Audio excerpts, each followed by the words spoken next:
আপনাদের সকলকে আমার আইসিডিএস হেল্প জোনে স্বাগত। আজকের যে বিষয় নিয়ে আলোচনা করব আপনারা প্রত্যেকেই বুঝতে পারছেন থাম্বনেল দেখে যে নতুন ভার্সন আবারও চলে এসেছে। তো আজকের ভিডিওতে আমরা যে বিষয় নিয়ে আলোচনা করব, কি আপডেট এসেছে এবং এটা কত নম্বর ভার্সন, সবটাই কিন্তু বিস্তারিত এই ভিডিওতে আলোচনা করতে চলেছি। 2-3টে আপডেট এসেছে ভীষণ গুরুত্বপূর্ণ, যেগুলো আপনাদের কাজের ক্ষেত্রে ভীষণই হেল্পফুল হবে। যেটা খুব দরকার ছিল সেটা কিন্তু এই ভার্সনে চলে এসেছে। তো প্রথমেই আমরা দেখে নেব এই যে ভার্সন, সেটা কত নম্বর ভার্সন। 24.9.5 ভার্সন।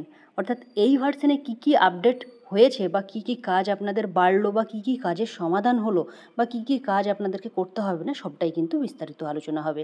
তো এখানে প্রথমেই আপনারা দেখতে পাচ্ছেন এই ভার্সনে কিন্তু মূলত 5খানা আপডেট এসেছে এবং ভীষণ গুরুত্বপূর্ণ 5টি আপডেট কিন্তু এই ভার্সনে দেওয়া হয়েছে, অর্থাৎ 24.9.5 ভার্সনে।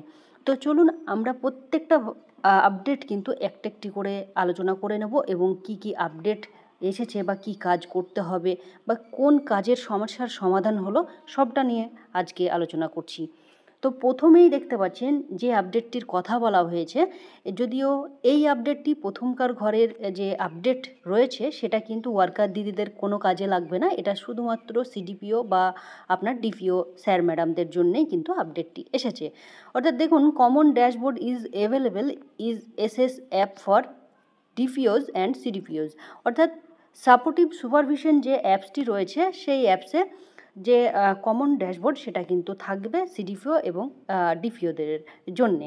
তো এটা আপনাদের কোনো কাজেরই নয়, কারণ ওয়ার্কার দিদিদের জন্যে বেসিক্যালি আমি ভিডিও দিয়ে থাকি, সেহেতু আপনাদের এই 1 নম্বরটি অ্যাভয়েড করে গেলেই হবে বা এড়িয়ে যেতে পারেন আপনারা। তো দেখুন, তো এখানে দেখতে পাচ্ছেন 2য় নম্বরে কি বলা হয়েছে, THR HCM issue has been fixed নাও।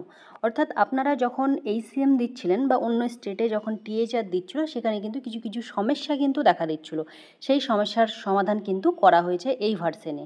তারপর 3 নম্বরটা দেখুন, যেটা ভীষণ গুরুত্বপূর্ণ, সেটা হচ্ছে LMP and ANC date selection issue is fixed. অর্থাৎ আপনারা যখন গর্ভবতী মহিলাদের নাম রেজিস্ট্রেশন করছিলেন, নিউ রেজিস্ট্রেশন করার সময় এলএমপি ডেট এবং এএনসি যে চেক আপের ঘর রয়েছে, অর্থাৎ নিচের দিকে এসে যদি আপনারা দেখেন, সেখানে ডেট সিলেকশন অর্থাৎ ডেট আপনারা সাবমিট করা নিয়ে একটা কিন্তু সমস্যা আপনাদের দেখা দিচ্ছিল। তো সেই সমস্যার সমাধানও কিন্তু এই ভার্সনে করা হয়েছে। অর্থাৎ আপনাদেরকে আমি যেটি বলে থাকি, এএনসি ডিটেলসের কোনো আপনারা যখনই নিউ রেজিস্ট্রেশন করবেন, এএনসি ডিটেলস আপনারা ফিল আপ করবেন না। কারণ অনেক ওয়ার্কার দিদিরা রয়েছেন, সেখানে গর্ভবতী মহিলাদের হাইট ওয়েট লাগে, সেই ক্ষেত্রে হাইট ওয়েট আপনারা দিতে ভুল করলে কিন্তু রেজিস্ট্রেশনটি হয় না বা সেটা কিন্তু ভুল দেখায়। তো আপনারা এলএমপি ডেট দেবেন এবং আধার নম্বর আপনাদের ইকেওয়াইসি ফেস ভেরিফিকেশন করেই আপনারা সাবমিট করবেন। এএনসি ডিটেলস আপনারা পরে সাবমিট করবেন, নাম যখন উঠে যাবে তখন আপনারা সাবমিট করবেন।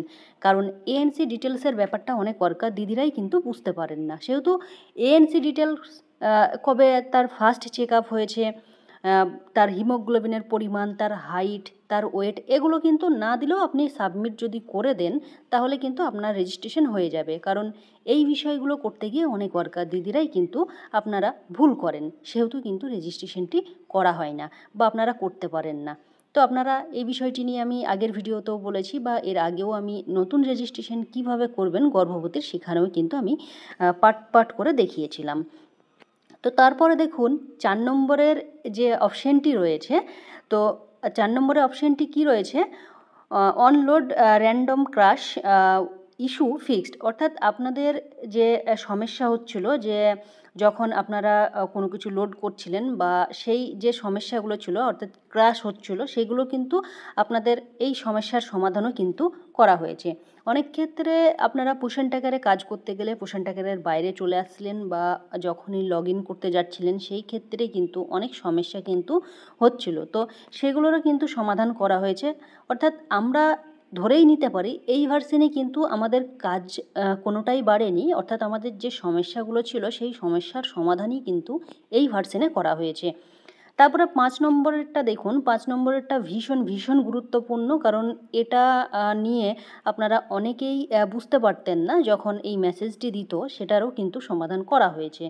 তো এখানে দেখতে পাচ্ছেন লেখা রয়েছে, ওয়েটিং টাইম ফর রি registration has been received from 15 minutes to 5 minutes. অর্থাৎ আপনারা কোনো বেনিফিশিয়ারির নাম যখন রেজিস্ট্রেশন করতেন সেই আধার দিয়ে বা ফোন নাম্বার দিয়ে, তারপরে কোনো কারণে যদি না হতো সেই আধার কার্ড দিয়ে দ্বিতীয়বার রেজিস্ট্রেশন করতে গেলে আপনাকে কিন্তু একটি মেসেজ দিত, যেটা আপনি 15 মিনিট পরে ছাড়া কিন্তু সেই আধার দিয়ে আর এন্ট্রি করতে পারবেন না।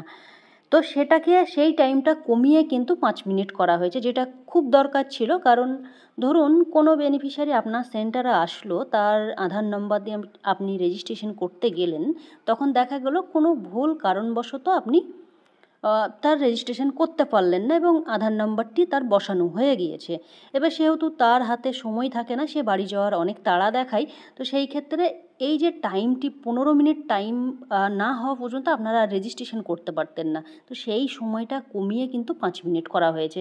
আমি আপনাদেরকে সেই মেসেজটিও দেখাবো, যেটা আপনাদেরকে আগে দেখাতো বা আপনারা বুঝতে পারতেন না, বারবার রেজিস্ট্রেশন করতেন, সেই ক্ষেত্রেও কিন্তু একই মেসেজ দিত। এখানে দেখতে পাচ্ছেন আমি এই যে মেসেজটি রয়েছে, এই মেসেজটির কথাই কিন্তু বলা হয়েছে। অর্থাৎ এটার কিন্তু সংশোধন করা হলো, যে আপনারা যে রেজিস্ট্রেশন করছিলেন, এখানে দেখতে পাচ্ছেন 15 মিনিট, অর্থাৎ 15 মিনিট পরে কিন্তু আপনি আবার কিন্তু তাকে রেজিস্ট্রেশন করতে পারতেন। সেটা কিন্তু 15 থেকে 5 মিনিট সময়ে নিয়ে আসা হলো, অর্থাৎ 5 মিনিট পরেই সেই বেনিফিশিয়ারিকে রেজিস্ট্রেশন করতে পারবেন। তবে আপনারা এই যে নতুন ভার্সন রয়েছে, সেটা অবশ্যই প্রত্যেকে আপনারা নিজেদের ফোনে আপডেট করে নেন। এবং এই যে নতুন ভার্সন রয়েছে, সেই ভার্সনে হয়তো আপনাদের কাজ করতে গেলে কোনো সমস্যা আসতে পারে, কারণ আপনারা জানেন প্রত্যেকবার নতুন ভার্সনের সমস্যার সমাধান করা হলেও কিন্তু আবার কিন্তু নতুন করে সমস্যা দেখা দেয়। তো এই ভার্সনে আপনারা বুঝতে পারবেন কাজ করতে করতে কী কী সমস্যা হচ্ছে। তো সেই সমস্যাগুলো হলে আশা করছি আবার নেক্সট যে ভার্সন আসবে, সেই ভার্সনে কিন্তু সেই সমস্যার সমাধান করা হবে। তো এই আজকের ভিডিও, এবং আপনারা এই যে দেখতে পেলেন যে আমরা এই নতুন ভার্সনে, অর্থাৎ আমরা ধরেই নিলাম এই ভার্সনে কিন্তু আমাদের কাজের থেকে কিন্তু কাজের সমস্যার সমাধানটা বেশি করা হয়েছে। অর্থাৎ আমাদের নতুন করে কোনো রকমের কাজ যুক্ত করা হয়নি। যে কাজগুলো করতে গিয়ে আমাদের সমস্যা হচ্ছিল, সেই সমস্যারই কিন্তু মূলত সমাধান করা হয়েছে। তো এই ভার্সনটি ভীষণই ওয়ার্কারদের জন্যে গুরুত্বপূর্ণ হতে চলেছে, এবং কাজ করতে গিয়ে আপনারা কিন্তু দেখবেন যে যে সমস্যাগুলো সম্মুখীন হয়েছেন সেগুলো কিন্তু আর হচ্ছে না। যেমন এই এএনসি ডিটেলস বা আপনাদের এইচসিএমের ব্যাপার ছিল, সেটা নিয়েও কিন্তু আপনারা অনেকেই সমস্যার সম্মুখীন হয়েছেন, সেটারও কিন্তু সমাধান করা হয়েছে। তবে কতটা সমাধান করা হয়েছে সেটা আপনারা কাজ করতে করতেই কিন্তু বুঝতে পারবেন।